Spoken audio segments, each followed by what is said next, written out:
big boss that's special. It ain't no game, but they saying welcome to the second level.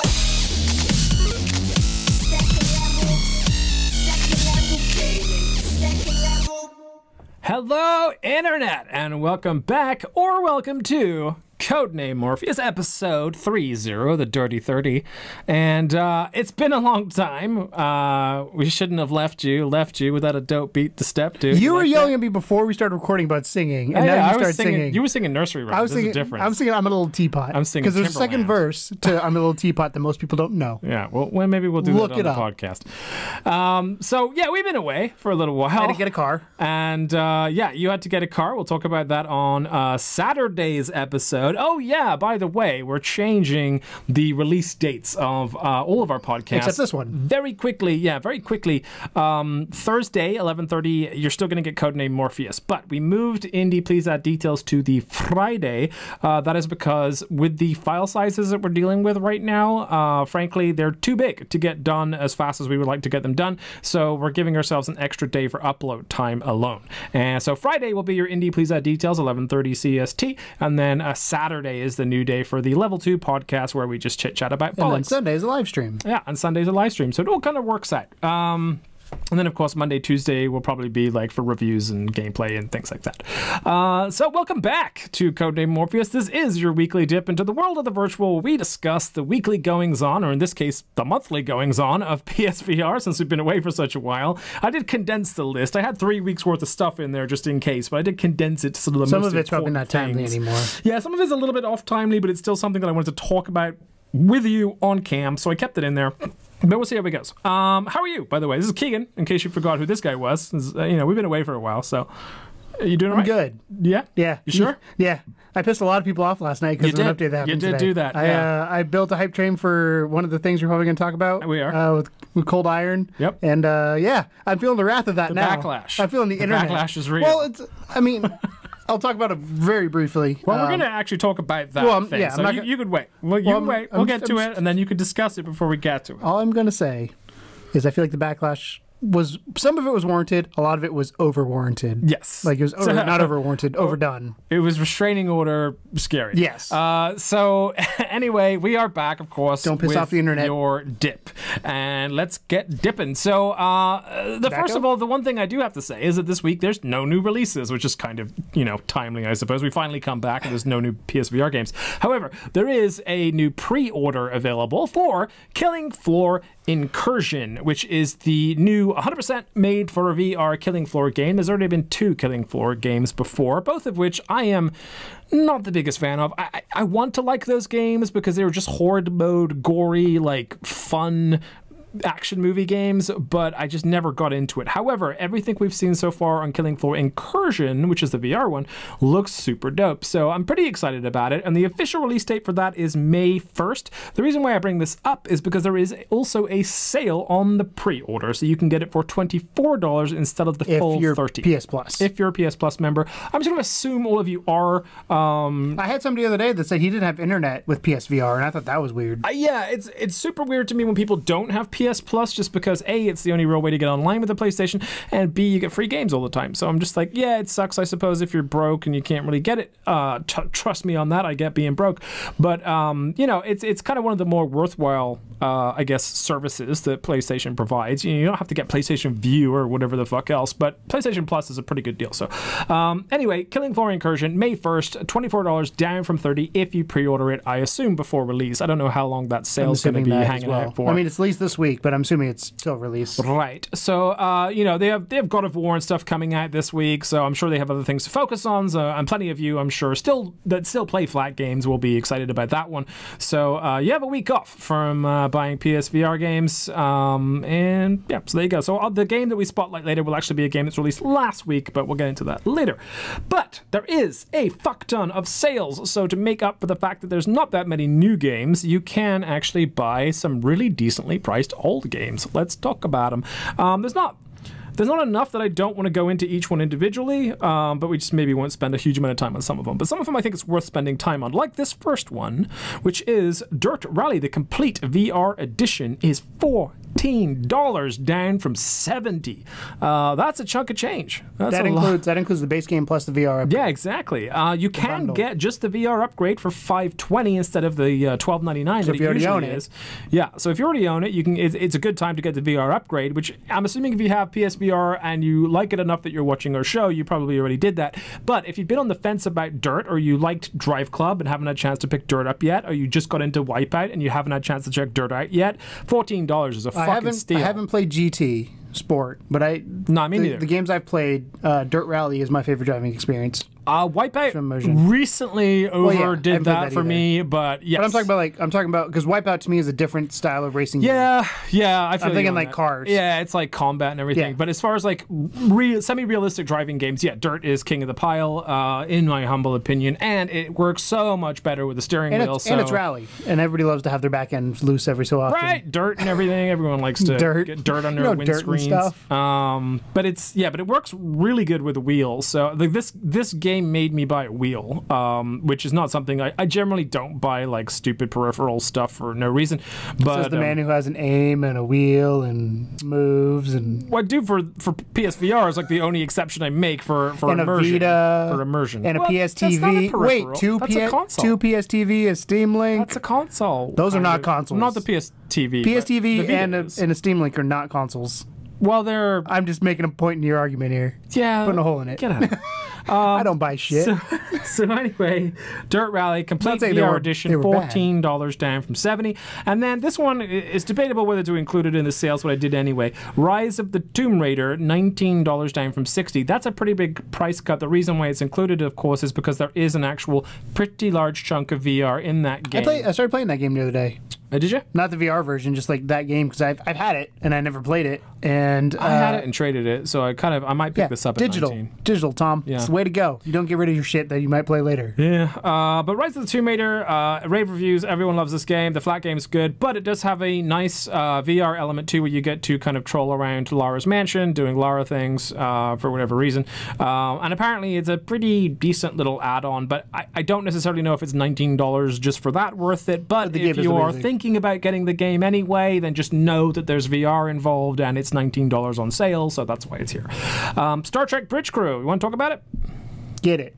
There you go. $20 down from $50. We got to get Bertrand to get it. He still hasn't bought it, I don't think. Well, it goes on sale like every week, I think. But yeah, but whenever he's looking to buy it, it's not on sale. $20 down from $50 for Star Trek Bridge Crew, which they recently announced. I don't know if they've patched it yet for the flat version. It's not VR. You can play. They've done that now. VR. Yep. Okay, good. It's out. So again, it can play it flat or VR, but of course the preferred method is VR, and way better with moves and voice commands. There you go.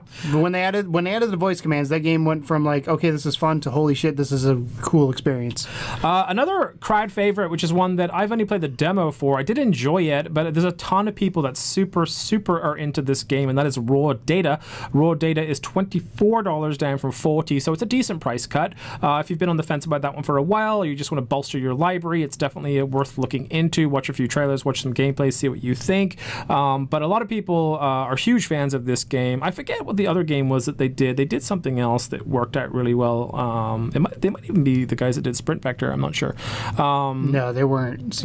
No, because that was Servios, wasn't it? Servios. Yeah, I don't know. They did something else that did really well. Anyway, but Raw Data is pretty far up there in the sort of list of games that when you post, hey, I just got a PSVR, what title should I check out? It usually ends up in there somewhere.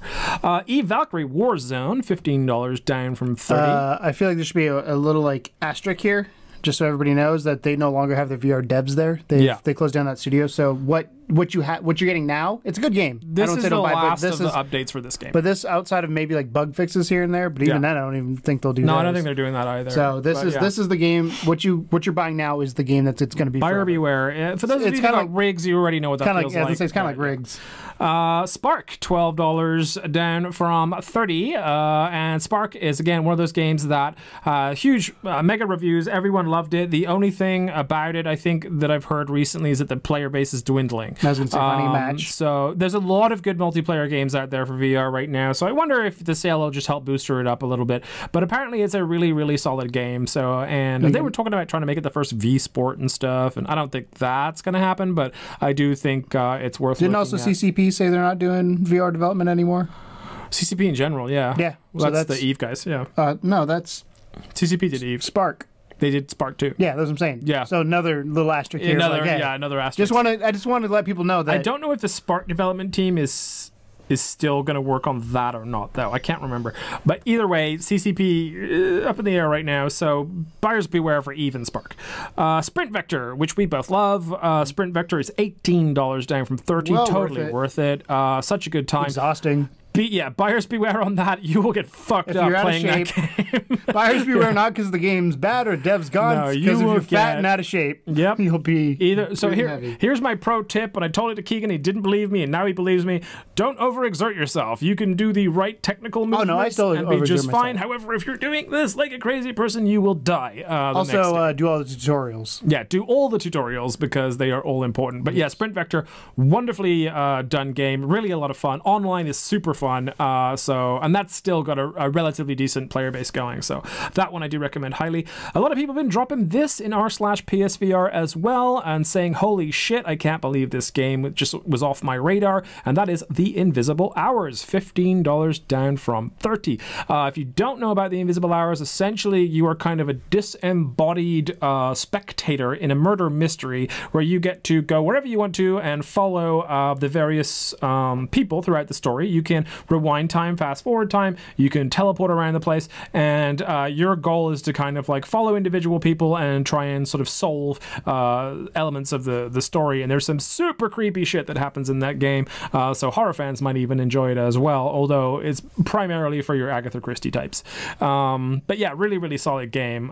Super unique as well. I can't think of any other games like it, honestly, so that's really worth looking for. It did so well that they got a physical release of that game, so look out for that. Carnival Games, less impressive to me. I've played this. It's okay. There's a million of these type of games. I'd wait for a bigger sale on it. Yeah, it's $14.80 down from $20, which is not the biggest sale. It's not a bad game by any means, and they did update it recently to add more stuff to it, so there's that. But you have to unlock it. Yeah. I don't know.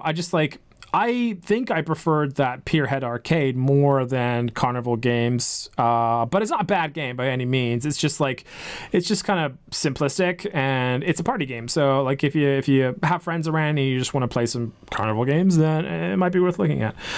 Big one, and one that we're going to talk about a little bit later. Coldiron, $8 down from $20. I love Coldiron. I'm gonna throw that out there right now. I think that the game is not necessarily well received by everybody because when you watch the footage of it and also the trailers, they don't necessarily give it as much. Well, when I asked somebody, again, I teased the update and we'll talk about it later on, but when I asked somebody when they gave me backlash, I was like, did you play it? And they're like, no. I was like, you have no basis for your argument then. Shut up. Yeah. But it's kind of like me when I have no basis for any of my arguments I ever make. But Coldiron is like, so it's a dueling game essentially, where you have to holster your pistol and then you have to raise it and kill the other dueling person. But it gets really weird when you start fighting like aliens and robots and snipers and things like that. But they all have little tricks to them that you have to learn in order to take them out. The story is kind of all over the place, but it's decent. I say this is one of those games that you would play in between big games. Yeah, like it's one of those ones you go back to. It's a lot of fun. It's comfort food. The tracking is really good. Like, so if you're actually looking for something that the tracking is solid on, then as far as like shooting or pistol games, then it's really good, and it's a little bit unique. There's not a whole lot of these dueling type of games out there, let alone one that's in VR. So I like Coldiron a lot, and they did a huge update for it that we will get into later. So yeah, $8 is a steal. It also has a perma price drop, which we'll talk about later.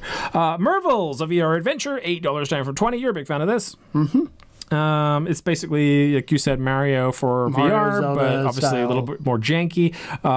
But it's still a really good time. When I say Mario Zelda, I mean gameplay, not necessarily the polish of it. Correct. Because I've gotten called out before for calling it Mario-esque, and it's not. No, it's a 3D platform. Yeah. That's why it's Mario-esque, or Poi-esque, or whatever else you want to call it.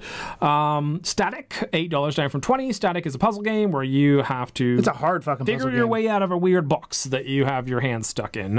Several weird boxes, I should say. But again, it's a hard game. But if you liked Keep Talking and Nobody Explodes, or those I think this type is of harder games, than Keep Talking, because I'm a huge Keep Talking fan. I agree. But this one's harder because it's all environmental stuff, and there's one level I can't get. I haven't looked at a walkthrough. It was one of I can't get past. I'm like, what the fuck do I do? Yeah, fans of Keep Talking, fans of Nog, which is very similar in nature as well. It's just a puzzle box game basically, but really well done. Story's well done. Graphically pretty interesting. So yeah, for $8, I don't think you can complain if you like puzzle games. Light Tracer. This is one that you bought but still haven't played. I still haven't played it. Lazy. I have it in my folder. Light Tracer, uber Japanese looking game. Basically, you control the character by pointing beams of light, much like playing with a cat and a laser. Well, it reminds me of Wayward Sky, which I think was one of the biggest underrated games at launch. Yeah. I really recommend everybody go look at Wayward Sky. If you like Wayward Sky, look at Light Tracer. If you like Light Tracer, go look at Wayward Sky. Very similar games. That is $9 down from $15, so $9 is actually a pretty good price for that game. Space Rift Episode 1, $6 down from $20. I gotta be honest, I know nothing about this game. Viri VR, $4 down from the first $10. episode. It is Episode 1. So I always think when someone puts Episode 1, it's like, you're kind of setting yourself up there because, I mean, we're still waiting for Loading Human Chapter 2. So Viri VR, $4 down from $10. You have this, and you thought it was meh? It was meh. It was cool, but meh. Man. Like, it was one of those things, like, $4 is worth it. With zoo animals. It's watching a 360 video, essentially. Watching 360 videos of zoo animals. There's a little bit of interaction, but not much. I bought it when it was on sale for like $2. Graphically, it's like... Sketch. It's good. Well, it's a 360 video, so it's about as good as I expected, but it's not going to be a 4K video. Gotcha. And lastly, Gunjack. That's Eve Gunjack, which of course means it probably won't be supported much after this, but this was at one point the highest selling PSVR title of all time.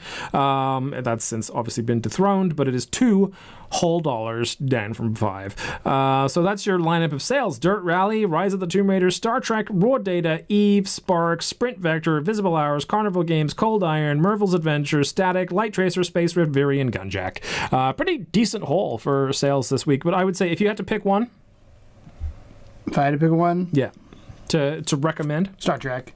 You think so? Hands down. Dirt. Star Trek. I'm going Dirt. I'm a huge Star Trek fan. Well, Dirt. Huge Star Trek Bridge Crew fan. I'm not a huge Star Trek fan. Yes. That is so weird that you don't know anything about Star Trek, but you really like the Star Trek game. I met William Shatner one time. We met Nicole. Well, we didn't really meet Michelle her, Nichols. but we were in very close proximity to Michelle Nichols. But that is not William Shatner. No, it's not. She's also pretty cool, though, too, I hear. Yeah, I don't know much about her, so it's William Shatner. I know is the Priceline negotiator. She sold my wife earrings. Yes, I say sold. She, what's the word? Hustled my wife earrings. She hustled. She got hustled hard. So yeah, I recommend Dirt. He recommends Star Trek. That is $14 and $20 respectively. Since there's no games released this week, if you don't have either of those two, check them out. Moving on to the news of the week. Of the last couple of weeks. This is a collaborative effort here for to news. get caught back up. Yeah, I had a ton of stuff, and I took off a bunch of stuff because there was some that was less important than others, and some stuff that we really wanted to talk about that we never got to discuss. And we know that you guys mostly listen to this for the discussions, so that's why we're talking about it. The first and most exciting, in my opinion, is that Moss devs are working hard on Book 2 of the Moss series, and we've already talked a lot about Moss in general, and how kind of special it is as far as games go. It's a very unique project. Watching Wheezy's kid Eli play that game was a crazy experience. Yeah, he loved it. Yeah, man. He was good at it too, and that's surprisingly so. He's what, 8, 7, 8, 6, 5? Yeah, I think he's 5. Wheezy, how old's your kid? I think he's 5 or 6. I don't know. Little kid. I can never guess kids' ages. I can't either. That's why I'm like, he's not. Wait, I said 8. 24? I said 8, and I was like, nah. But yeah, you liked it. Yeah. You were impressed by it. You wanted to play it, but you're There's a snake. Nervous about the snake. There's a snake.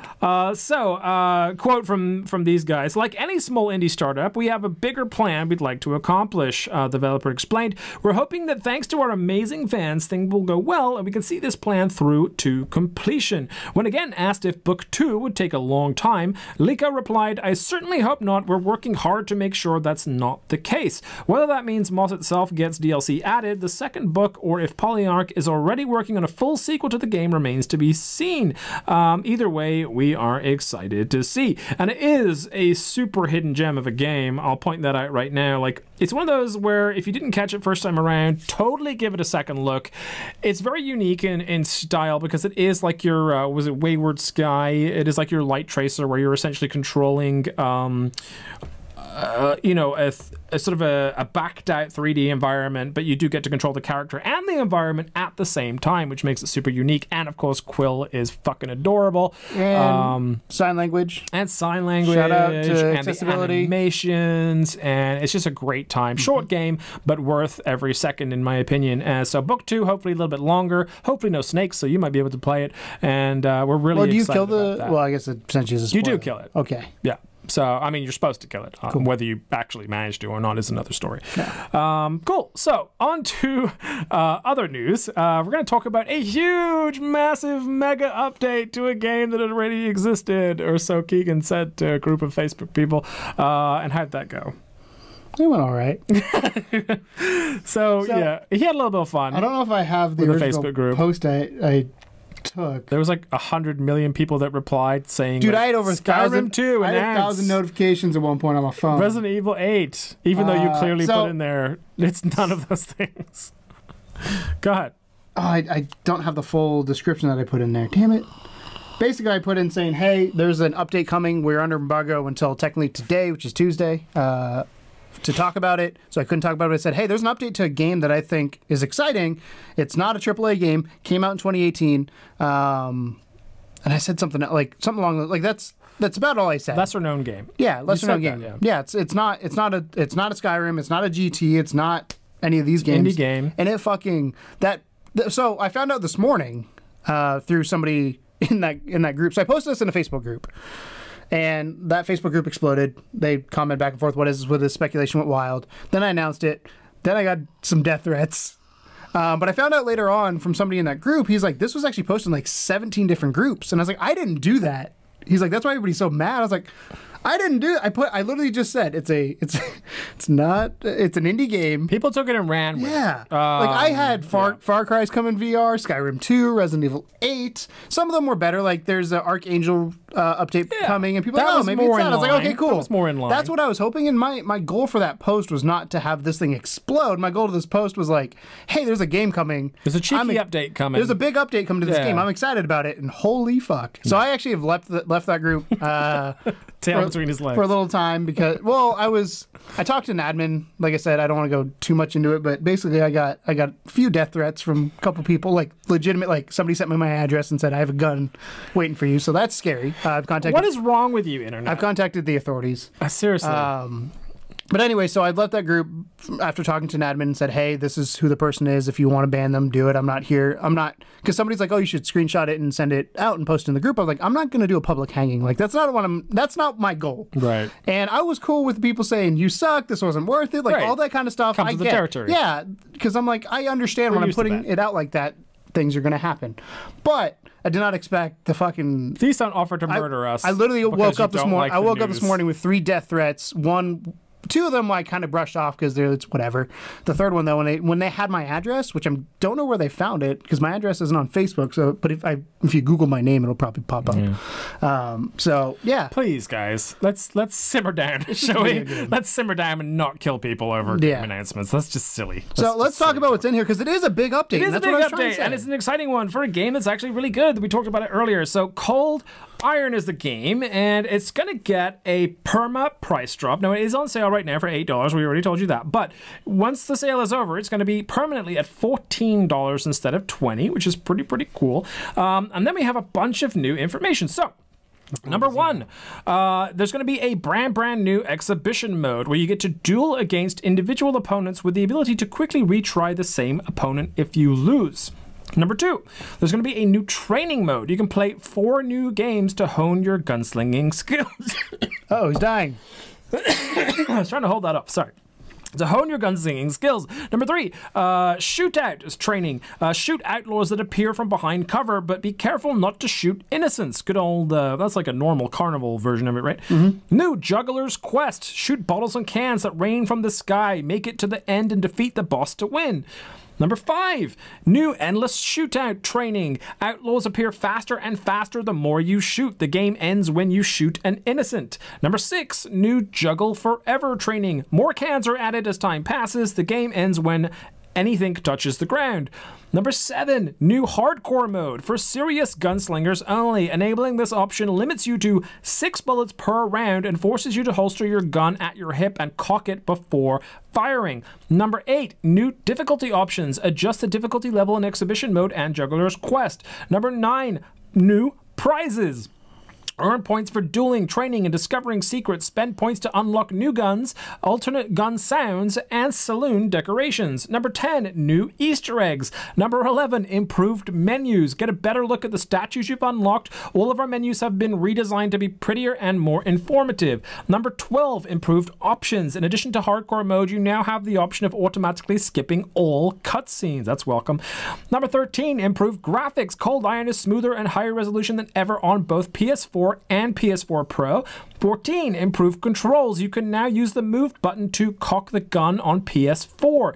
Number 15, improved scoring. Base scores for several duels were recalculated based on player feedback. There's gold in them duels. 16, fixed. You can now skip the mini cutscene between the 10th and 11th duels in campaign mode. And 17, fixed a rare holster UI bugs. They also released a fancy new trailer with all the accolades that they've received for this game. So you know it's a good game. It's got accolades going on. But that's the update. And honestly, it's a pretty big update for a game that's really quite good. So and quite small and overlooked. Yeah, I don't think that anything that Keegan said was wrong. I think it's really funny because when people were guessing, because at one point I'm like, I'm not, because everybody's like, oh, is it this game, that game? It's like, I'm not going to answer because at some point somebody's going to guess it and I'm going to have to be like, yes. So I was like, before I get to that point, I'm going to stop. But some dude on my original post was like, does the word jugglers mean anything to you? And I just liked it, or I give him a heart or something, and he's like, and he responded back with a winky face. And was like, you got it.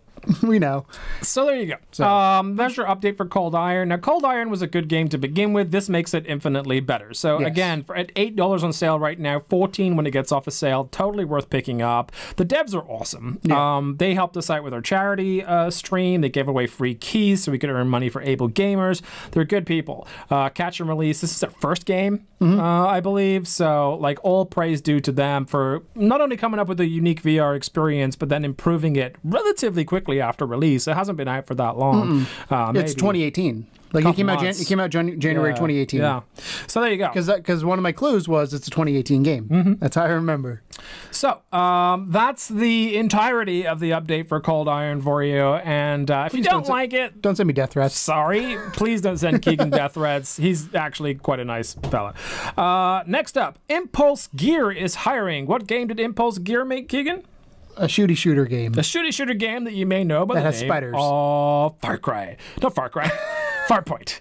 Close. Now you're starting the rumors, and now you're going to get the death threats of Far Cry. Far Cry VR. No. So Impulse Gear is hiring. It says, we are looking for a few veteran game devs to work on a new project at Impulse Gear. Impulse Gear is redefining what a AAA VR game can be. Join us in creating the future of interactive entertainment. That is exciting because, you know, if Farpoint's anything to go by, these guys know what the fuck they're doing when it comes to VR. And, you know, they're looking to expand their team, which is always good. That means they're looking to put more elements into it, I'm sure, make it maybe a better story or something. So yeah, the fact that they're hiring is good news for everybody. I wonder if they're going to do another first-person shooter. I'm interested to see what their next. I mean, they did the last one really, really well. I would love them to try and actually. The 1v1 mode in Farpoint ended up being really, really well done. So I'd be excited for them to tackle like a full-on. Let's do like a Call of Duty VR. Like, let's go for it, boys. You know how to control. Everything is perfect the way that Far Cry controls. So just put a military skin on it. I'm interested. So one of the things we always talk about, like when we talk about multiplayer with like doing cross-platform between PC and console, is mouse and keyboard's an advantage.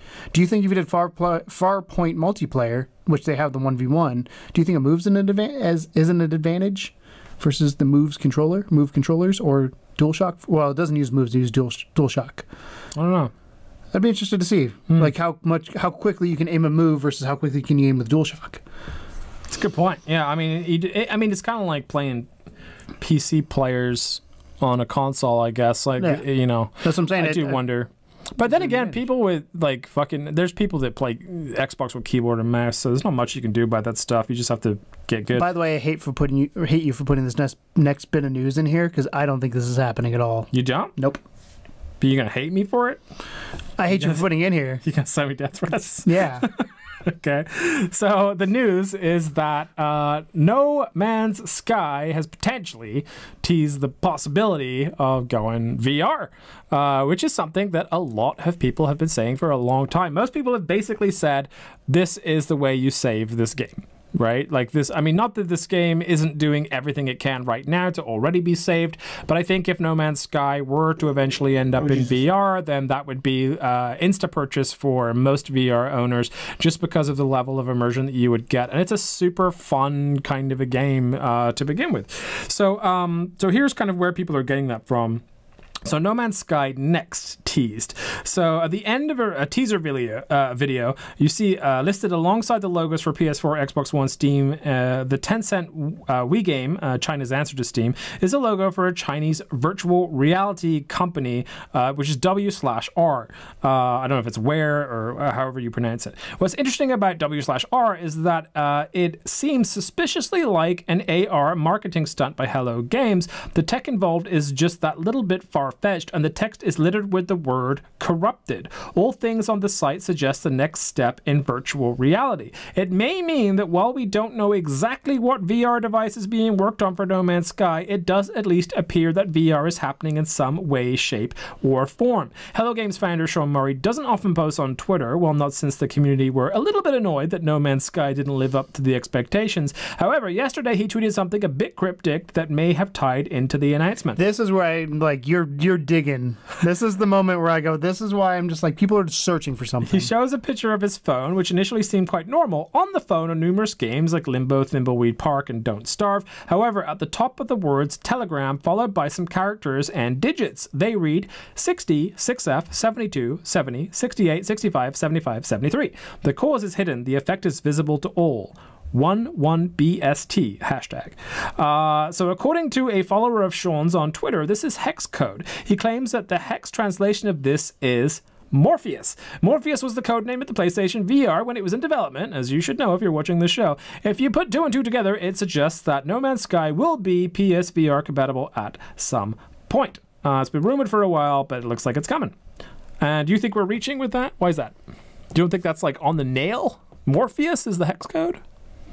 We don't know what it is. That's what I'm saying. You're making the guy something. Translated it from hex code. But how do we know it's hex code? Because this guy knows what hex code is. But how do we know that's what that is on his phone? That's what I'm saying. We don't know. This to me is you're making something out of nothing. Mr. Moves 2.0. That's what I feel like again with this. That's what I feel like with this. Still on that train. Remember that picture? I never left that train. Like the guy has something he can't talk about. Cool. That could be anything. Okay. Like that first bit of news with the logo is more, to me, more concrete evidence. This hex code bullshit, I think, is complete bullshit. Like that's not all aboard the hype train. No, I think it's dumb. Would I love No Man's Sky in VR? Yes. Do I think they should do a VR update? Yes. Do I think this is them hinting at a VR update? No. It would be an odd way to do it. That's what I'm saying. If they're going to, because the way, so look. Oh God. Well, I'm not going to stop with business hat time. If I'm Sean Murray. Yeah. What's the biggest problem with my game right now?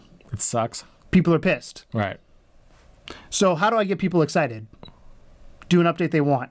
How do I get them super pumped? As somebody who just leaked an update before things happened and couldn't tell you what it was, I can tell you people will speculate, the hype will build. This is the same thing that happened the first time when they launched the game. So if they come out and they say this is what this is, but all of a sudden, say E3 comes around.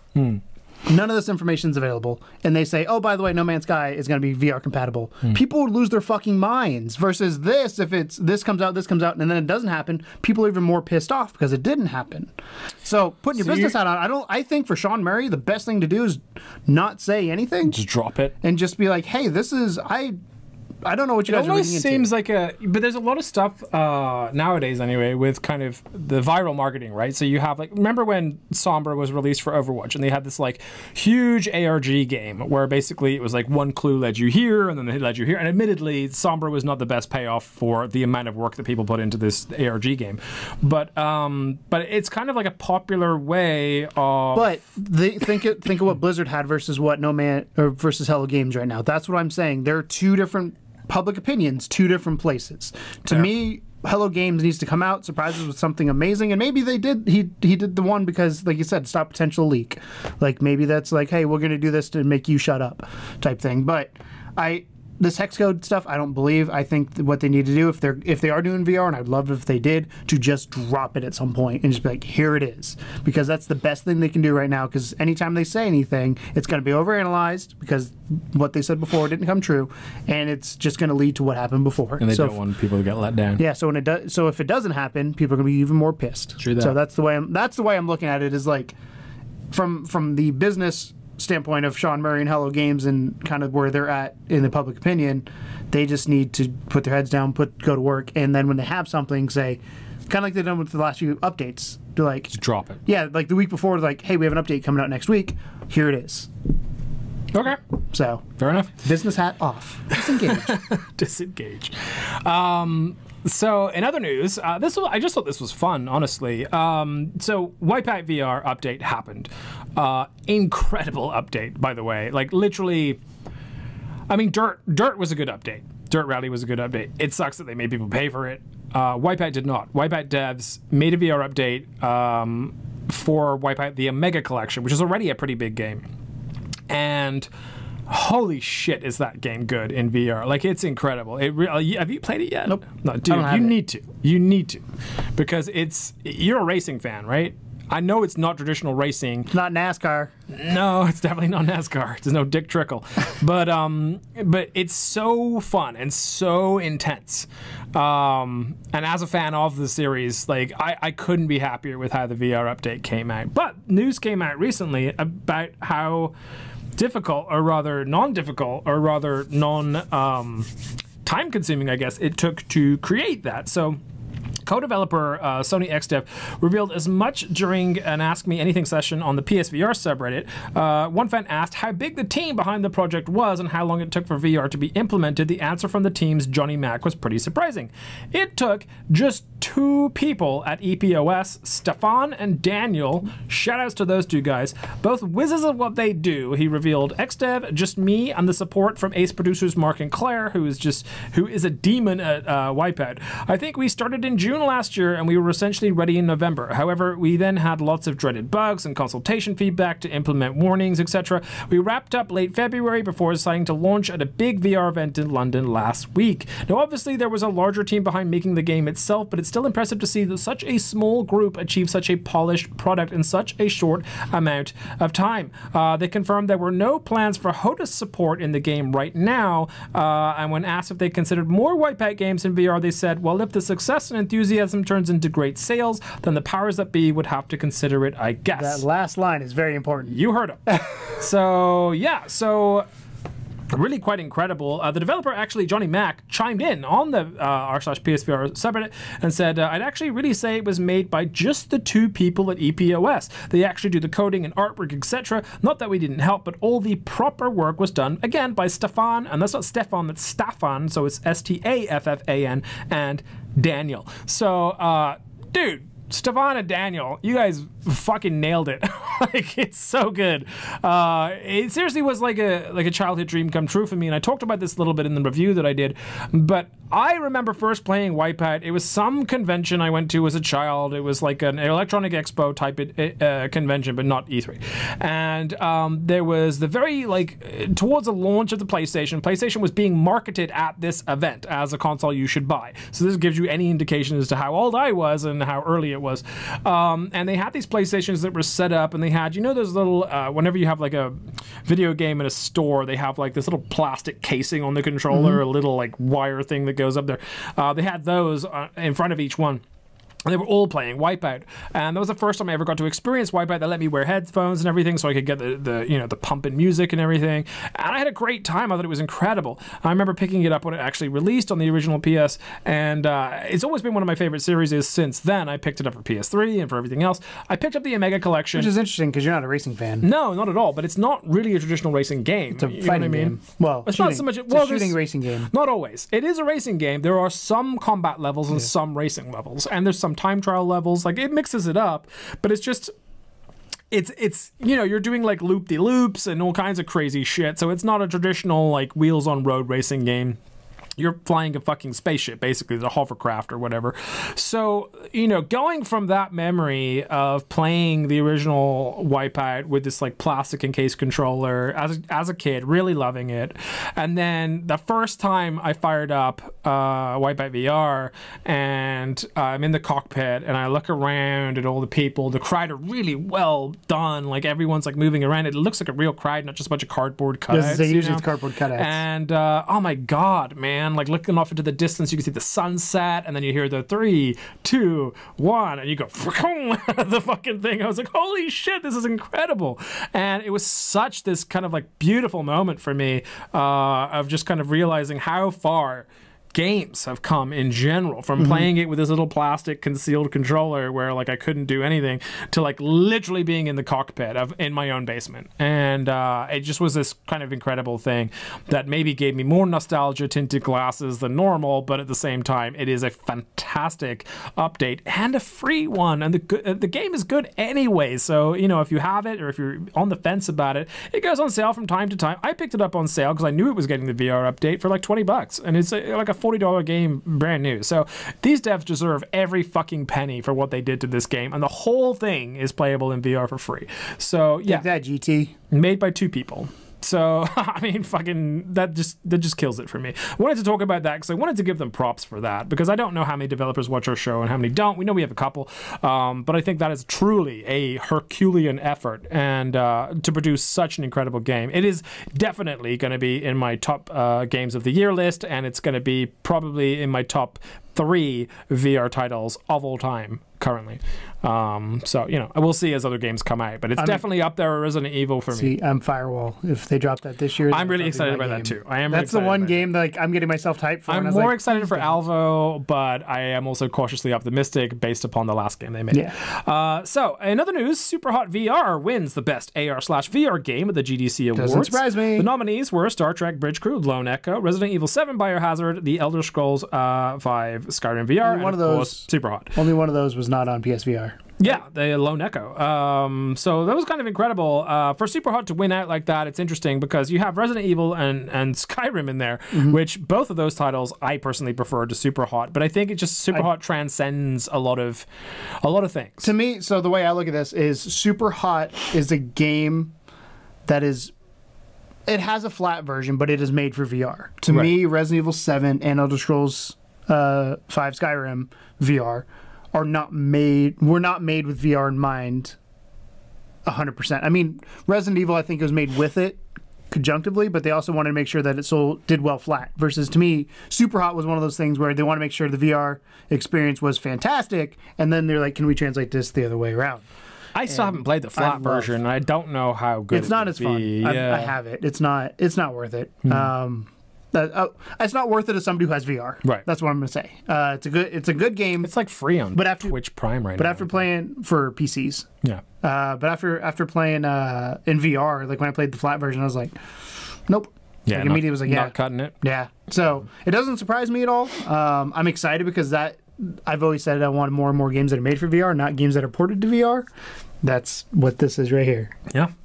And in other news, at GDC, Tom's Guide was there. Tom's Guide is a pretty popular online, I guess, guide site. They talk about electronics and things like that. They usually are comparing things like laptops and stuff. But they did take a dip out to GDC to kind of talk about some of the new releases, and they went heavy on the VR stuff. So their personal best VR game in show at the GDC 2018 was Pixel Ripped 1989, which hasn't been released yet, but we talked about it a little bit the other week. It's kind of like it's a weird meta game where you play like a short game, but then it comes out to a VR world, and it's very, very bizarre looking, but it has super 80s vibes. So here's what they had to say about it. To get you a little bit hyped. There are good VR games and bad VR games, but even the great ones often feel like they'd be just as interesting on a traditional TV screen. That simply wouldn't work in Pixel Ripped 1989, which combines a retro Game Boy style platformer with a full-color 3D metagame. In the game, you'll play as a retro video game heroine named Dot, while simultaneously playing as a schoolgirl named Nicola, controlling Dot on a Gear Kid handheld system. During boss battles, the two gameplay styles styles merge in creative and unexpected ways. Pixel Rip 1989 is fun, but more important, it takes full advantage of its VR design. Thoughts? Because we were talking, because we didn't know for sure if that was how that game played out. We were guessing based off the trailer, and turns out that that's exactly how that game plays out. So I think that's neat. I think that's really neat, actually. I'm interested to kind of see. I need to see more of it still. It's a cool concept. I love the way they did it, because I was like, at first I was like, why is this VR? But then if that's the case, then they tell me why it's VR, and I'm always a fan of something that VR is not the gimmick, but it's the reason that I want to play the game the way it is, versus adding it in and being like, hey, why is this VR? I'm definitely hyped for it. I mean, I love games with 80s aesthetic anyway. I'm not an 80s kid. So. But I think that the unique twist on this, the fact that it isn't just like playing a platformer with a VR headset on, like Lost Bear or one of those guys, but it's actually combining the two and combining them for boss fights. And that's why I'm intrigued by it. Yeah. But I part of it could also be just not, it won't be my type of game. That's the other thing too. But like, taking that out of the equation, I am more intrigued by this than I am those 3D platformers that things are just floating in front of you. Yeah. Because the VR makes sense. And that's all I ask game developers. Make it make sense. So let's talk a little bit about Vacation Simulator, which is, of course, the upcoming sequel to Job Simulator, one of your favorite games in VR. And basically, Road to VR, we're lucky enough to take a look at it, and they have a little bit of a sort of a blurb about the experience, which we thought we'd share with you, because it does shed new light on some of what you are actually going to be doing in the game. So from Road to VR, putting on the HTC Vive Pro headset, I was greeted by a familiar-looking floating robot buddy, a staple quest giver and all-around source of goofiness first introduced in Job Simulator. The robot beckoned me to wave to him, something new the studio added to make the robots more interactive. A simple wave started the demo, and I was off to a cartoony seaside rife with possibilities. Stepping onto the beach, I found a half-dozen teleportation nodes, each of them featuring their own individual activities. There was a sandcastle building station with block-based logic challenges, a cabana stocked with the grilling supplies for madcap food prep a la Job Simulator, a dockside shop where you can buy items with sand dollars and receive mini quests you get to by exploring the cute, if not crowded, beach cove. I especially like the sandcastle building station, which gave you a graph paper chart displaying a 2D representation of the castle you'd have to replicate, or I could just screw around and build a massive sandcastle and save it on a floppy disk, and toss it in my backpack for later. The backpack, the game's new inventory system that you access by physically reaching behind you, contains a Polaroid camera and space for a few objects, illustrative of the sort of missions ahead that will require you to collect, tote, and fetch things for various bots. While only a single-player game, there will also be an avatar creator, so you can create your own unique look, something I was told would play a role in the full game. For this demo, though, I got a chance to see myself in a mirror and take a selfie with my Polaroid. A big departure from Job Simulator, the bots were also carefree, all but one, a bureaucratic grey-faced bot who always tried to put the kibosh on the fun. After an impromptu dance party took hold of the beach's monitor-shaped residents, the grey-faced fuddy-duddy eventually reappeared, pausing the simulation and ending the demo. This, I sense, would be the basis of the ongoing story, a boss who couldn't bear the thought of inefficiency in a simulation about relaxation. Thoughts? I'm excited. Sounds great, right? Yeah. Sounds like they really took it and ran with it. The thing I liked about it, so my first concern when they announced Vacation Simulator was Job Simulator 2.0 in a new location. They clearly have added to it. The inventory system's cool. It sounds like there's going to be some sort of story. And let's be honest, you don't play Job Simulator or you don't play this for the story, but it'll add to the experience.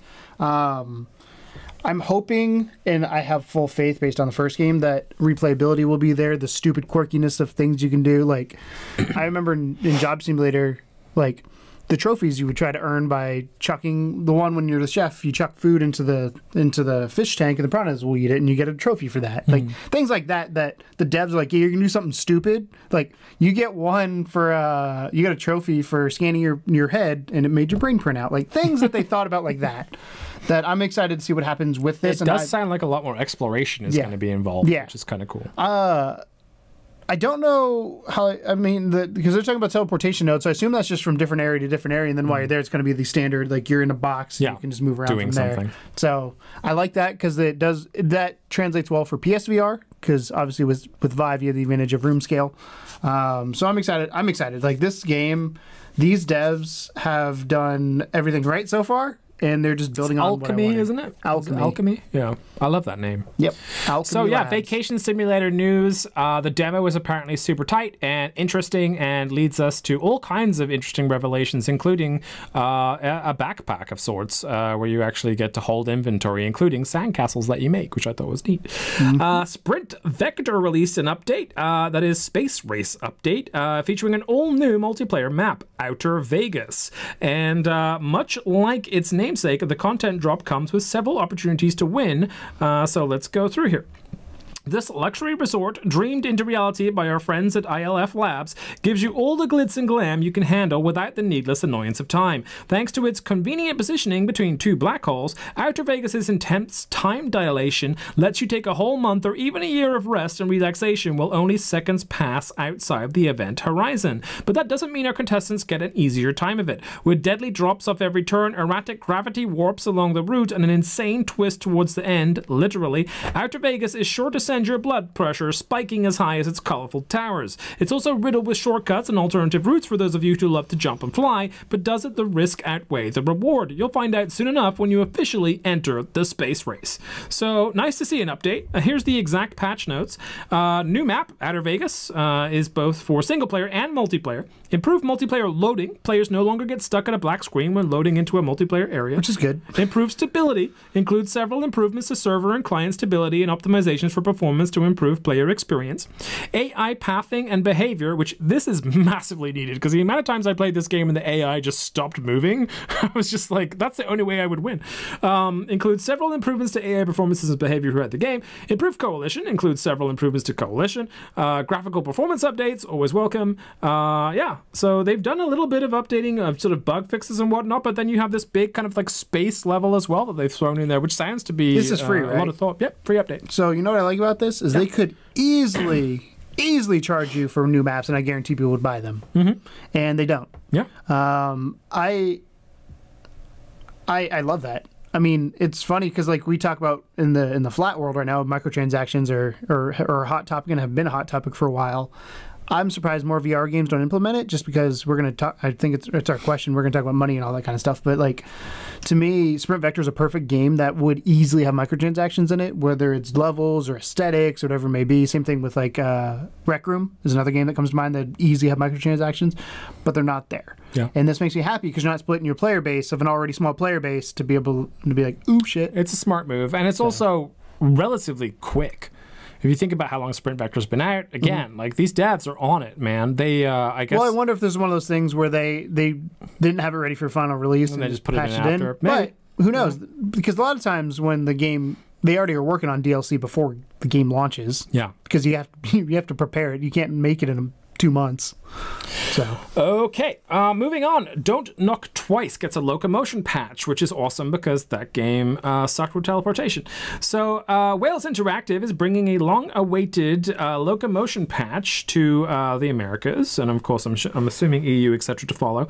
But they added a hand forward and head forward locomotion, added smooth rotation, added languages: Ukrainian, Turkish, Arabic, Korean, Japanese, and Chinese. Traditional Chinese. Increased the head offset limit. Aiming to interact with smaller objects has improved in the non-VR version. Increased movement speed for smooth locomotion controllers in the VR version. Fixed a bug that was allowing you to interrupt the axe animation. Fixed several places where players would get stuck in geometry in both versions. That just means walls. And minor bug fixes and improvements. Now, Don't Knock Twice got shit on quite heavily when it came out. I'm just going to go ahead and say, if you're a horror fan, it's worth it. It's a decent game. Full price, maybe not. If it ever goes on sale, it's worth looking at. It is a sort of a haunted house game. It's based off the movie, which was less good, but it's not bad at all. And smooth locomotion is only going to help that, because the teleportation was okay, but the smooth loco is going to be infinitely better. So if you already have Don't Knock Twice, then congrats, you now have a smooth locomotion patch. If you are thinking about picking that up, or you've looked at it a couple times and you're a horror aficionado, that might be the straw that breaks the camel's back, and you should pick it up based off of that. Also, Honor and Duty getting an EU release and a server merge. The server merge is why I'm including this in the notes here, because as we talked about previously, Honor and Duty's base is not super huge. In fact, every time I tried to play it, I only ever ended up with 1 or 2 people in the base. So not only are they now getting this EA release, which is going to be... EU, sorry, on the 28th of March, so it'll already be out. It should be about €6.49, but the merging is the important part. They also did some patches as well. So they fixed the HUD so that all the windows are able to be hidden in single player, which is a god bless of an update. Fixed spawning crouch bug in VR mode. Made improvements to frame rate in VR mode. Again, very welcome. Some rando's calling me. Get out of here. Call declined. Made improvements to frame rate in VR mode. Fixed bug with a 5-second invulnerability in multiplayer. Never good. Added sound for when players join an online match. Reduced time before gun stops shooting when inside geometry. Fixed issue preventing menu from opening, and fixed bug where single shot weapons fired like automatics. That would be a fun game mode. That would be a fun game mode. Yeah, just like sniper rifle. Yeah. But no, the server merge is why I wanted to bring this up, because like I said, for those of you that have been kind of like on the fence about it, I don't blame you. Excuse me. As someone that's played it and did not have a great time with it, I don't know if it was timing or what it was. I just couldn't find a good game to save my life. And it's not the worst game in the history of the world. It's just, I couldn't get into it. And this makes me at least maybe want to consider giving it a second shot to see if there's a player base there. So just a heads up on that. I'm going to try and be faster with the news here because I realize we're running long. Zone of the Enders, the second runner Mars, is going to get a delay till September. So we're sorry about that. I don't want to go too far into it, but that game is going to be delayed. So if you're excited for it, then sorry, you got to wait a little bit longer to get your hands on it. They have good news about a new Thai stealth horror called Home Sweet Home that's coming to PSVR. You can see the trailer for that behind. The reason why I'm excited for this one is because of playing Pupil Wandering, which was an incredible game in the Hong Kong store. There was a horror game that was super fucking creepy on so many levels, and so yeah, horror games always welcome to me, but the fact that it's an Asian horror game and it's got stealth elements means lots of creeping around in creepy like Asian scenarios. I'm totally down for that, so I'm really excited about the potential release of that. Rage Room is going to get a release on April 28th. This is an existing game on most other platforms, but it's finally coming to the PSVR. Code 51 gets an April 24th release. Code 51 is like a mecha fight game, so that's pretty exciting for those of you that have been looking for one of those to come out on VR outside of Riggs, which isn't really a fighting game, I suppose. It's like a sports game, but you know, the people that like being in mechs. Yeah. Archangel fans. 2MD VR football coming to PSVR. Now this is your football, not my football, so it's worth pointing that out. Football. Yeah, because we had my football with the, what was it, VR FC or something like that. Virtual reality. This is American football. So 2MD is a motion-controlled VR gridiron football game. It's a thrilling 2-minute drill arcade experience that encourages players to stand up and take on the role of a quarterback, tasked with capturing victory in the final minutes of a championship game. The goals are simple. Draw the plays, call the shots, and throw, hand off, or run the ball to take down opponents before the clock runs out. We've built a unique 1-1 throwing model which allows for natural form in VR. It's customizable for players of all sizes for either standing or seated play, utilizing move motion tracking to create its experience. This is truly the first of its kind for PlayStation. So the idea for 2MD came about after we first experienced room-scale virtual reality. We were motivated to create an engaging, physically active experience that would best utilize the technology and the available space, even when the room to move around might be limited. Most important of all, the experience had to be fun in a way that was natural, quick to learn, but challenging to master. Kind of like throwing a ball. This is interesting that like they got the concept from room scale and PSVR is not room scale. I thought that was kind of interesting. The defensive AI is deceptively simple at first, but quickly becomes complex as you progress through the 7-round heat. Defenders have unique behaviors that will vary from one play to the next and may act individually or respond as a group. As a result, no 2 plays will turn out the same. The defense will continue to get better at responding to your strategy too, so be ready to change it up if you want to earn the championship ring. They've been building it from the ground up for PSVR, which is really, really cool. They've got professional voice actors in there, a whole bunch of cool stuff going on. So definitely interesting. Not for me at all, because I don't understand American football, but also it sounds like it's just going to be kind of a short and sweet thing and not necessarily like it's full thing. When I saw the trailer, it's not what I wanted a football game to be, because I picture, obviously when I play football, there was a game back in the day, NFL Fever, I think. had a first-person mode where you're inside the helmet, and that's obviously what you think of when you think of a football game. I don't think there's going to be a VR game with an NFL license anytime soon. But what I would love to see alongside that is like maybe a combine mode. Do you know what the NFL combine is? It's where college students that are entering the NFL go in and they kind of test how high you can jump, how quickly you can run. So they have a 40-yard dash. They have what's called the shuttle run where you do, there's different drills that you do. Right. So it would fit perfectly into this alongside what they've got going on. Make it like an actual NFL training camp simulator. Yeah. And make it more based on the workout and all that kind of stuff. And then you could, I mean, you couldn't use the NFL license, but maybe when you're done, you get put on a team and then that team is the team you end up with during the arcade mode or whatever. Yeah, like so American football finally on its way to PSVR. Get excited if you like American football. So, sad news to end on, but also setting us up for a question at the end here. We still have a spotlight in between, so hang tight. But this news was a little depressing to me, which is why I included it, because I feel like it's worth talking about. Now, we had our 24-hour stream recently, and during the 24-hour stream, our friend Tucker got really into a game called Polybius. Polybius is a just acid trip of a game where you are a little spaceship shooting your way down really psychedelic tunnels with like cows and all kinds of crazy shit coming at you. It is a treat to watch, let alone to play, and an experience that you will never forget, as Tucker pointed out succinctly himself. So the Polybius devs confirmed they have made approximately $0 profit since release. Jeff Minter from Labasoft says, email confirming we still haven't made a penny from Polybius since it came out. It's kind of depressing. So they're still potentially in the hole. Yeah. And then to sort of follow that up, because this was posted as a Reddit thread, and the developer for Stifled chimed in and said, and laughed initially and said, we're still in a really deep hole with Stifled as well. Games are hard, not letting it stop us though, exclamation mark, which I think is really neat that he kind of put a bit of a positive spin on the end of it there. But it's just kind of sad that games of the quality of Polybius and Stifled, which are not like trashware, they're not bad games at all. Polybius is actually incredible, and Stifled is really decent as well. I enjoyed both of those games immensely, and Tucker loved the shit out of Polybius.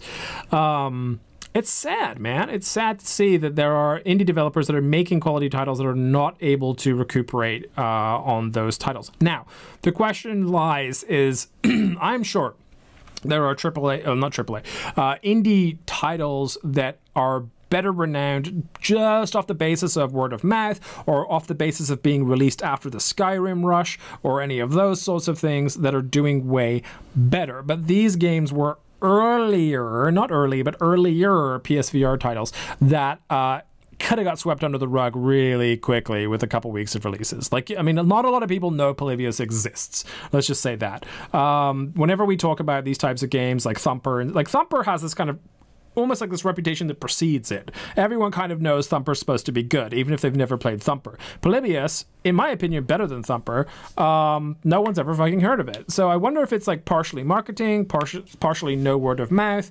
I don't know. We'll get into that in the question. Keep my opinion so each of the question. Yeah, we'll get into that in the question. I've got a discussion. But I just wanted to throw that out there as kind of like a slightly sadder fact. See, I'm not always super positive about VR. There's downsides.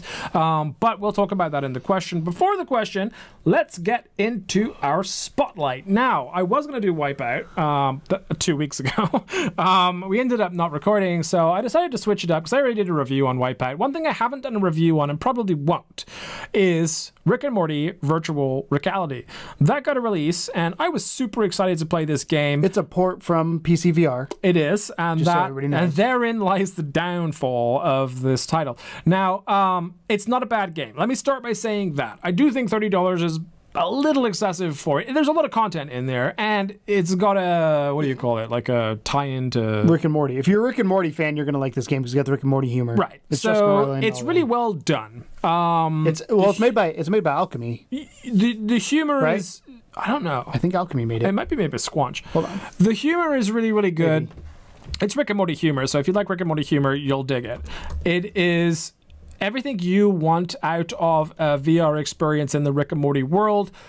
The down flaws are purely technical, which means they're fixable, which is why I'm not so upset about it just yet, but also why I do not plan on doing a review on it until those things are fixed. Yeah, it's published by Adult Swim. Developers is Other Ocean and Alchemy Labs. Cool. So there you go. Job sim, guys. Job sim. So here's where the downfall is. It is largely a puzzle game. That's kind of the point. It's a puzzle game with a really good sense of humor. If you've played Accounting Plus, you'll have a rough idea of the humor that you're going to be dealing with. Perhaps less overtly over the top and swearing everywhere and whatnot. It's very much like an episode of Rick and Morty, per se. You're basically a clone Morty, and you get awoken initially just to do the laundry, you know, because why not?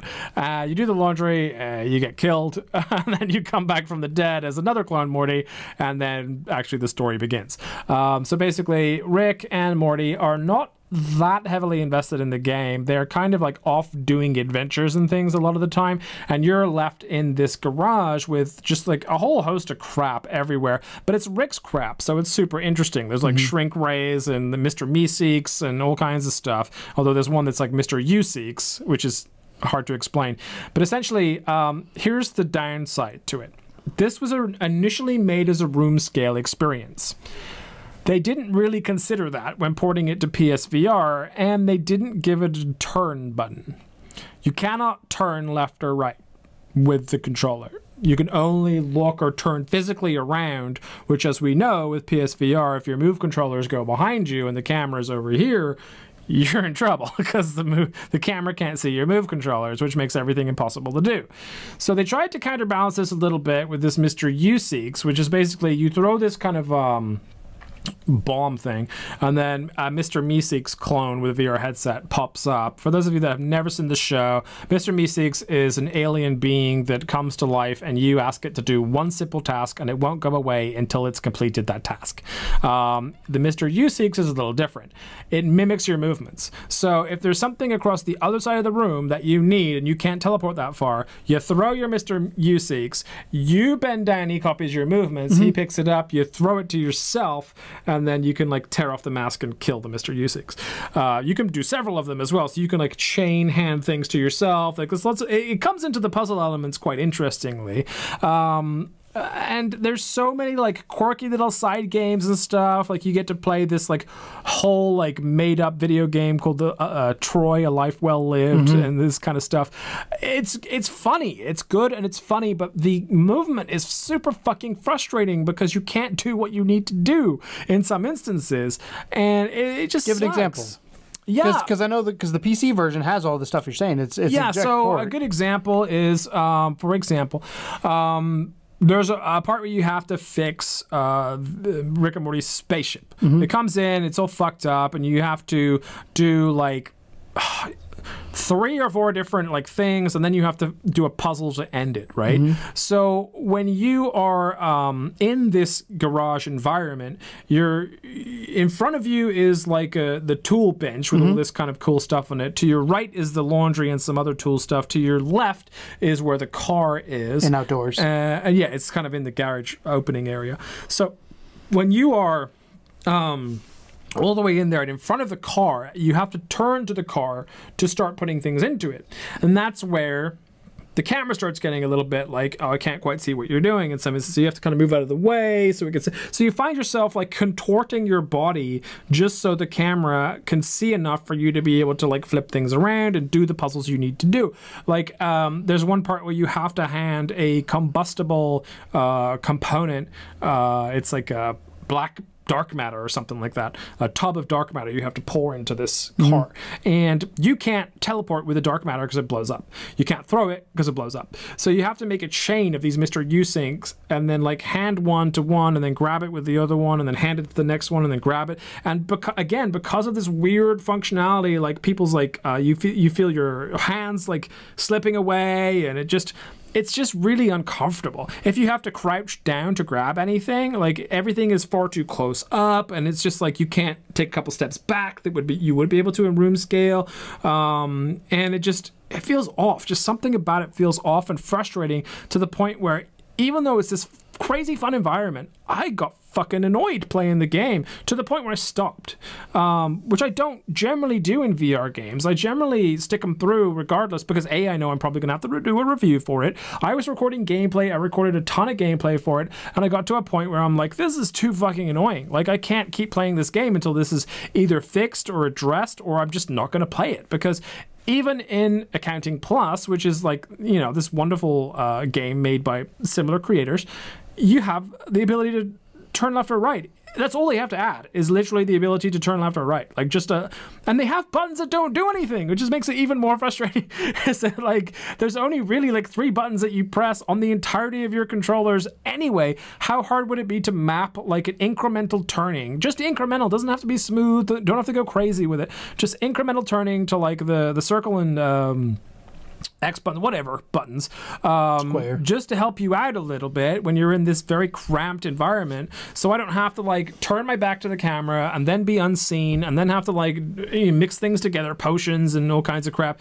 There's some really complicated things you have to do and you just can't do them because you don't have the dexterity to do it, and that's frustrating to me, and that's it's super annoying. There's a portal you have to go through, and like you kind of have to awkwardly shimmy through it sideways, and then you actually have to step to do it. You can't like just kind of poke your head in. You have to move that direction. So like you can take a couple steps and it recognizes you taking some steps in the PSVR, but again, you can't just like turn to the left and walk forward, which would make more sense and be easier for everybody. You have to physically turn this way, and then one of your moves can't be seen, and then you walk forward, and it's a frustrating experience. Now the game itself is good. Like all the jokes are solid. The actual puzzles are solid. They're hard, which is interesting. I didn't think they'd be as hard as they were, but I find myself having to look guides up on how to do some of them. Either I'm stupid or they're just, which I am, but or I'm just bad at puzzle games. But yeah, they are like quite well put together, and there's not a lot of explanation on what to do at all. You're kind of left to your own devices just to fuck around with all kinds of stuff in this garage. There's like secret things that are hidden away you have to find. It's a lot of exploration and a lot of puzzles, which is good and done in this colorful cartoon style. But at the same time, you're so frustrated by just moving around. Every time so far someone's posted on r/PSVR, hey, is Rick Morty any good? I have to say, it's good if you have room scale. Like, because I have no other... Do you think it's a... Because definitely this doesn't help. Because where I play, I have plenty of room to move. I have probably, if you took my play space, I'm going to say probably 6 feet by... I think you'd have a better time of it, but you would still get to the point where you want to turn around. Because I'm interested, because I know we've had issues tracking, because you're the way your room setup is I had it up high, narrow. Which is normally fixes any tracking problems. If I have tracking problems with like Far Cry and stuff like that, I'll put it on top of my TV. Yeah, God damn it! I'll put it on top of my TV, and usually everything goes away because they can see everything at a good distance. I'll tilt the TV. My TV is really like flexible, so I'll tilt it to the perfect angle, and I can usually get away with that stuff. This game does not let me get away with that stuff. Like, there's just... I could do a lot of it, but the stuff that I couldn't do really drove me mad. And a lot of it was just because if they'd have put 2 buttons in there, just a turn, so if I could walk forward instead of having to go left or right, it would have made my life way easier. So yeah, not a bad game. $30, I don't know, 20, 25 maybe would be better. But not a bad game by any means. I don't want to put anyone off buying the game. Just buyers beware of the room scale difference. This is not a room scale experience on a PSVR, or rather the PSVR can't replicate room scale correctly. So something about the movement will feel off to you, and that's kind of just the way it goes. There's not a lot you can do about it. So you kind of find yourself like poking your head forward and repositioning so you can come back and actually see what's in front of you, and because you can't. If I can't step back any further, then I'm fucked, you know? So, yeah, I'd say it's a solid title. It's really well put together. The gameplay itself is super fun. I would encourage you to try it. I mean, you have my account, so you can always try it yourself. Well, I'm trying to think. Job Simulator doesn't have any turning either, and you can turn all the way around.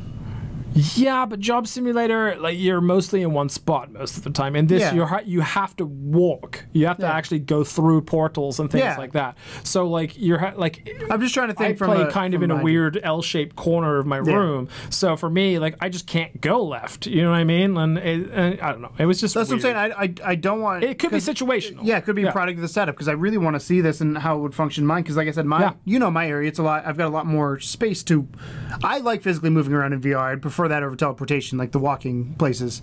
So I've got more room to do it. So it'd be interesting to see. Download it and try it. The only issue I would have, like you said, if you do a 180, not seeing the moves. Then and that does happen. But I would say download it, try it, and let me know if it's a different experience for you than it was for me. Because I know you would enjoy the game. Like, 'cause it's a fun game and it's a puzzle game. I know you like puzzles, but it's definitely in a closed quarter room that isn't the best for room scale type stuff. It's not a fun time. So a buyer beware on that side of things. Otherwise, everything else is exactly as you'd expect it to be. It's a fun Rick and Morty game. Story's great. Puzzles are hard and funny. Everything's really kind of funny. But that was the only part of it for me that I felt like I couldn't do it justice by giving it a review because I couldn't play it properly. So I didn't. So I have like actual gameplay recorded. I have 2.5 hours, 3 hours of gameplay recorded. I was going to go back in, try and get some more, but honestly, it was so frustrating. I just don't think I can. So I'll release the gameplay. You'll get to see my hangups in the gameplay and the problems that I had, trying to deal with some of this stuff. But it's definitely one to at least consider your play space before picking it up, but otherwise it is an enjoyable title. So yeah, it's kind of mixed reviews for me, from me I should say, but you should try it and let me know, and then maybe report back next week or whatever, because I'm really interested to see, because like I said, I know we've had tracking, like Farpoint, we had tracking issues for a little while in here as well, so I'm interested to see because I would be interested too, because I think some of it is valid. I think the level of frustration you have is based on your space, right? So could well be, Bringing it back and topping it off, to finish our episode today, let's get back to the question, which is based on our comments of the Polybius developers and the Stifle developer, basically coming out and saying that, hey, either we got caught in a bad deal or bad timing or whatever it is, but we're not making money off the titles that we created that are very good. So my question is, how concerned are we about the smaller developers not turning a profit with solid titles? Go.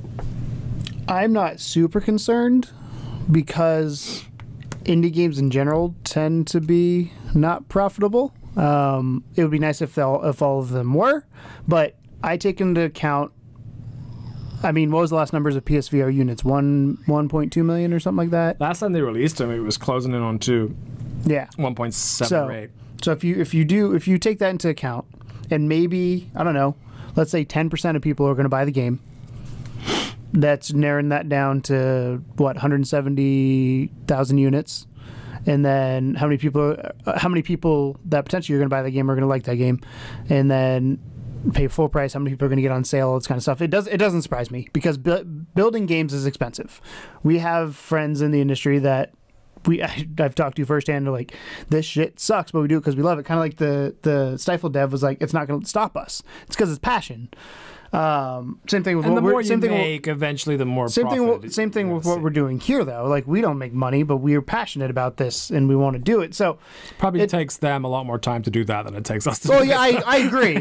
There's they have a lot more overhead and costs going on, but at the same time, like, I'm more concerned that we have not gotten solid profit numbers, and we never will, for Skyrim, for Farpoint, for all that kind of stuff, because that to me is the real dictator of how healthy, quote unquote, PSVR is right now. Because if those guys aren't making money either, then we're in a shit show right now. Yeah, that's a bigger issue versus, like, I think Sony is counterbalancing that well, though, with these consistent price drops and bundles and things like that. Yeah, but how much does the dev actually get? What's their deal? Like, that's the thing, is what percentage does Sony keep? What percentage does the dev keep? Depends on how the much dev, I suppose. How much does it cost to upkeep? Because you have to remember, like, the way games work when it comes to traditional, like, let's put on my business hat here for a second. Do it. The way games work for a traditional business model is you build a game, you release the game, there's a spike in income, So when you're building a game, you lose money because you don't have anything to generate money off of. You release the game, you hope that income covers that cost. It 9 times out of 10 probably won't, and then you have to go back to building the other game. You're losing money. Hopefully you lose less money. You have to hope your game makes money, and it's not a very good business model to keep. No. It's not a very That's why people turn. That's why to microtransactions. Well, microtransactions are becoming a thing now too. But to be fair, microtransactions are almost always exclusive to AAA titles as opposed to indie games. Yes, but I think it's going to be. I think it's going to become more ubiquitous in general with that kind of stuff. Yeah. So, like I said, I think just with player base, the cost of learning a new technology, the R&D that has to go inside of learning what you need to do to make this function. Obviously, now it's gotten probably a little bit better. Like, there's now probably guidelines of like, this is how you want to move in VR. This is how you want to turn the camera. This is how you track the camera. That kind of thing is getting better and better. But like, I'm not concerned because there are games out there that have massive critical acclaim, but poor commercial success. It sucks for those studios, sucks for those games, it sucks for those experiences because everybody wants a critically accepted and a game that a lot of people love to continue going. But if the money is not there to fund the studio, it's going to go under. I mean, that's why I think CCP's backed out. That's why It's interesting you mentioned that whole situation with CCP because CCP was making, I would argue, higher quality titles than not higher quality as in like better games, but like in terms of the production value than Polybius and Stifled. Yes. Because they made Spark and they made Eve, and those are like big games. Like, there's a lot of money that went into Eve, right? Mm-hmm. Which I'm sure partially was backed by Sony to some extent because Eve was a launch release for the PSVR, so they wanted that to be good. And then you had Gunjack, a little smaller. That sold a fuck ton, which is kind of interesting because again, at one point that was the #1 best-selling game for But PSVR. How much money did they make? Not enough to stay afloat, unless Spark took it out of them, and maybe Spark's failure was what actually sunk them, and not anything to do with Eve. I think it's a combination of things. Probably. I mean, it's not going to just be one thing. It's going to be a sequence of events that happens. But no, I mean, from a consumer standpoint, it concerns me. I want to have these cool experiences. I want developers to be like, oh, I do want to try this new media, this new forum I can have to make games in, this new playground essentially to play in. But at the same time, like, from the other side of things, like, I want to hear what Sprint Vector is doing monetarily. I want to hear Servius, I guess technically. Moss would be good. I want to hear the guys from what's Moss's developer? Polyarc. That's it. I couldn't think of the name. I want to hear what Polyarc's doing. I want to hear Resident Evil 7 like VR, which that's harder because it's one game, or maybe like Superhot VR. Like Superhot VR won game of the year GDC, the biggest developer conference in the world. I would love to see what their sales numbers are. Yeah. And well, not sales numbers, profit. Remember, that's also margin. released on multiple platforms. Whereas I don't know if Stifled and Polybius ever made it to Rift. I assume they did.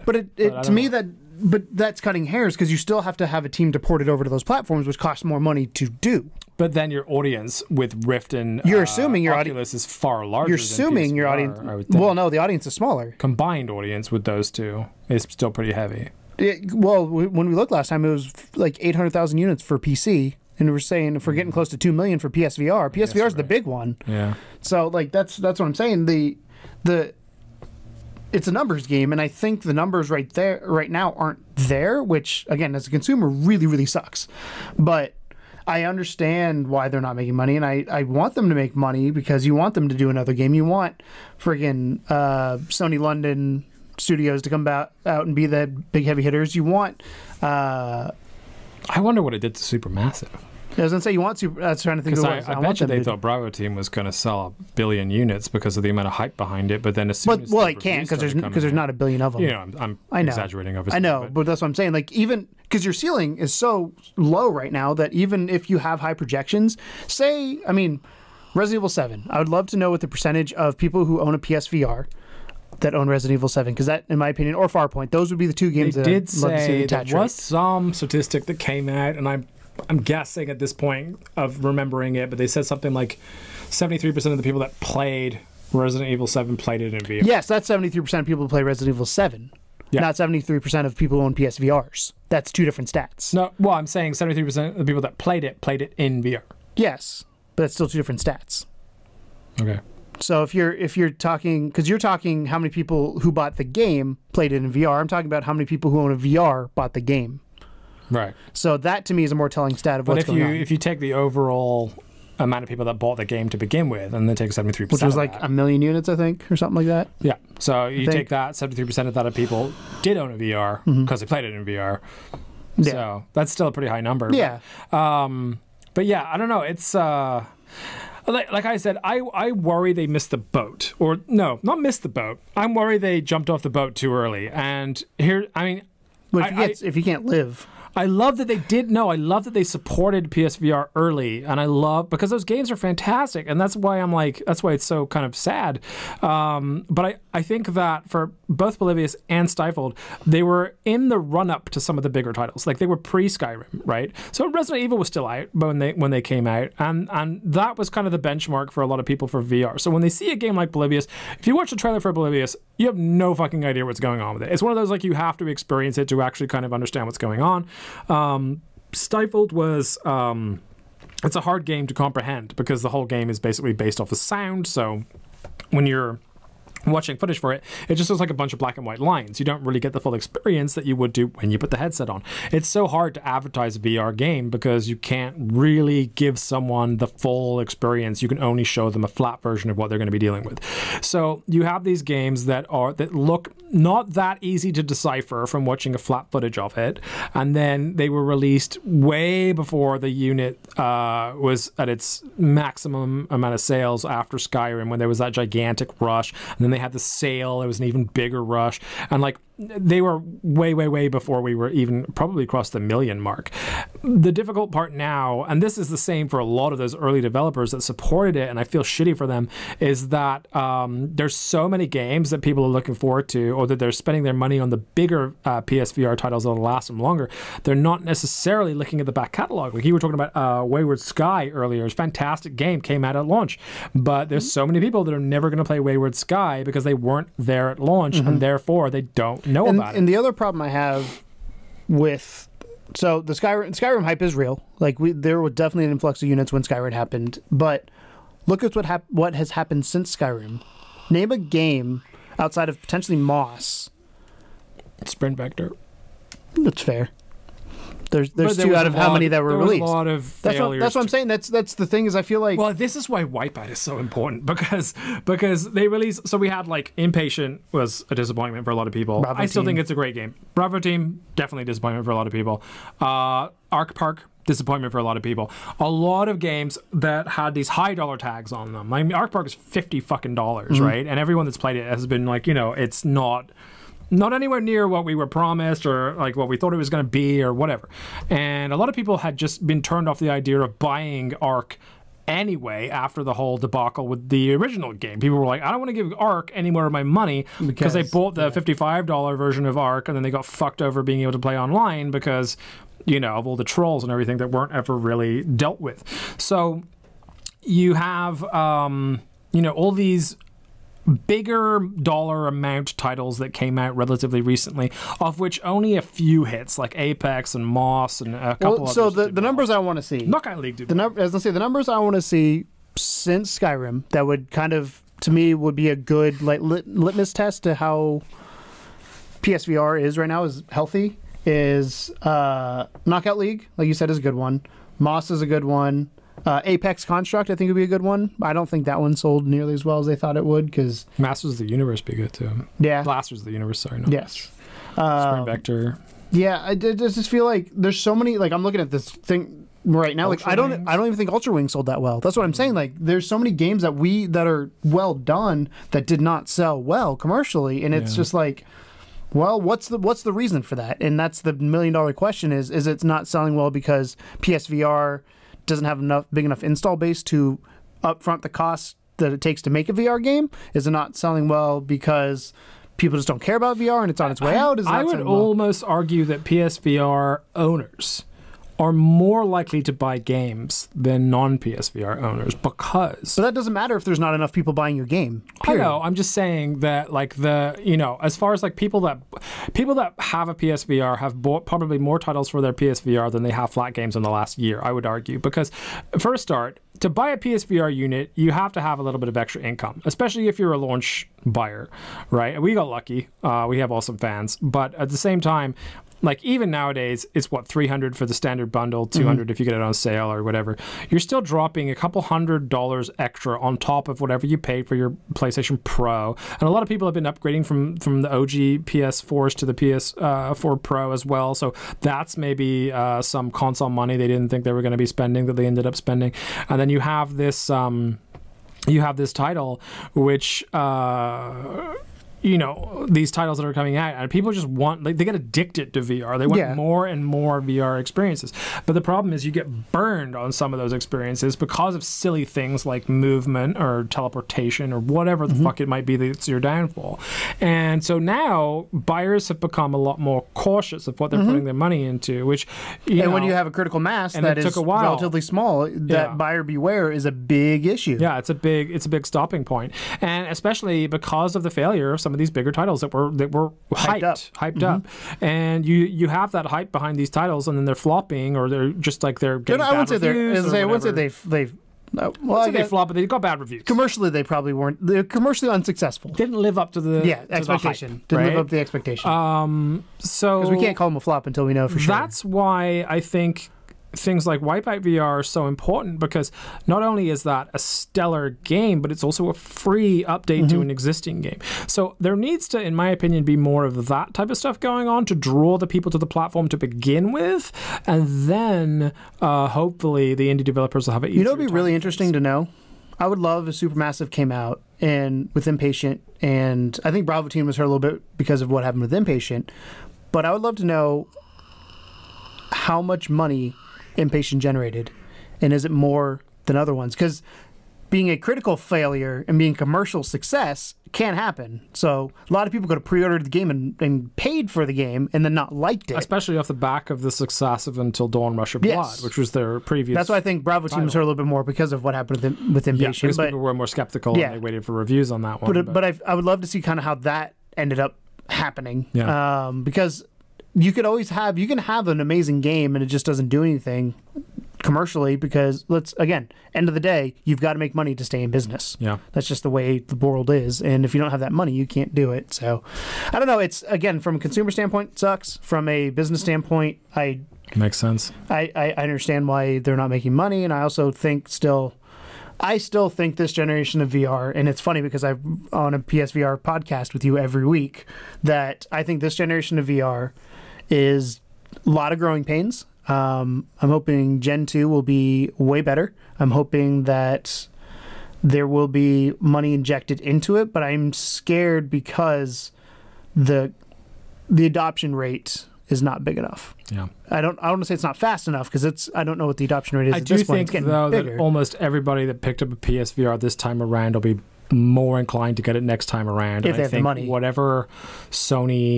Whatever improvements Sony makes to it, just give us better controllers and better. Because there's so many people that don't buy first gen tech. And I think when they start refining it more, and maybe they figure out a way to do wireless or whatever it might be. But you got to be careful that tech doesn't die before Gen 2 happens. Yeah, that's the thing.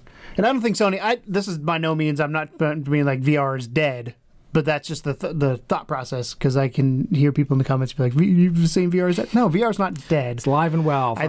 I think it is disappointing that some of these indie guys are not getting the praise they deserve. This is a cautionary tale of, like, we have this really cool technology, but again, you need to support the technology, but you got to get good games. Make sure you support the good games and not the shitty games. And it's just like, don't pre-order, but I pre-ordered. So that kind of thing. So buy Polybius is what we're saying, but no, yeah. So what do you guys think? Do you think that developers like Llamasoft, not making any profit off a game like Polybius is detrimental to the future of VR? Do you have a different opinion about it? Do you think it is because of timeline, causality, whatever it might be? That's the reason why we're kind of in this. They are in that weird boat that they're in, where they're feeling frustrated that they're not making any money.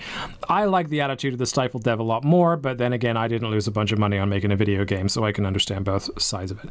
So yeah, it's that's it. That's episode 30 of Codename Morpheus. Glad to be back, and it really is great to be back. We love you guys so much. It hurt us a whole lot to be away from you for 3 weeks. Welcome break in its own little way. I think both of us needed a little bit of time. So we're happy that we got to have a little bit of time away, and we're still working on our big channel change. By the way, don't think that's gone under the wind. It's not. We just need to be in a better place, I think, before we implement that the way we want to implement it, and that'll be really exciting for everybody involved, yourselves included. Anything you want to end with? Or no, I'm trying to see if there's anywhere that Skyrim has announced. You're still looking at revenue. Superhot sold 160,000 units, outpacing Fallout 4. That's PC. Top earning. Hold on, I'm gonna pull this up real quick. Okay. This is the one I think we found before, but its top earning VR game, PSVR game 2017 was Skyrim, which doesn't surprise anybody. Right. Fallout 4 earned 4 points. So Skyrim is $2.2 million.